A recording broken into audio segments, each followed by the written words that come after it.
Our senior international correspondent, George Thomas, is with us now from Lviv, Ukraine. So, George, there is some controversy surrounding the details of this so-called humanitarian corridor. What's going on there?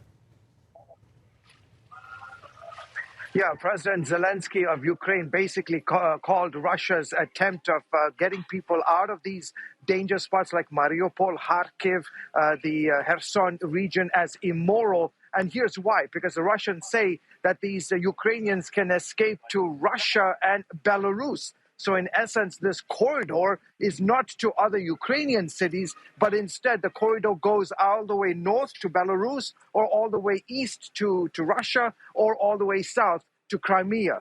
The Ukrainians say that's absolutely ridiculous.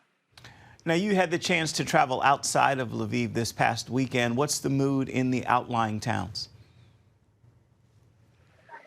Yeah, just to echo the reporting that my colleague Dale Hurd just put there in the piece, this idea of urban warfare. In fact, as of early December, the Pentagon had already been shipping in the various kinds of weapons that would allow the Ukrainians to engage in urban warfare. As I said, I went outside of Lviv this weekend, and you drive down the main arteries of the city, and you see these side streets going into these small villages, and every one of them, they've put up sandbags, they've put up concrete walls, and you've got civilians who are manning these posts. That what I saw, they were armed with AK-47s and other weapons. You get the sense that this is going to turn into an urban warfare. And right now, the Russians are using missiles and their fighter planes. But when it comes to controlling the country, you have to be in the streets, the cities, the streets like this one. And the Ukrainians are preparing for the potential of urban warfare.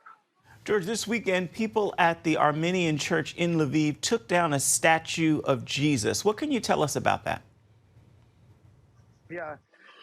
Yeah, in fact, this was the first time ever that the statue of Jesus came down at the Armenian church since World War II. And in fact, let me just show you, it's something that we're seeing all around this historic city. Right here is a major statue. It's one of four in the heart of this cultural center. And in fact, this particular statue dates back to the early 1800s. So what authorities have been doing these last few days is basically taping up these historic statues as a way to preserve them, because the reality is that, in fact, that we just walked a few minutes ago from another very, very old church. They've been putting up these this mesh and this metal protective on the stained glasses to make sure that they protect these very important cultural as well as religious sites here in Lviv.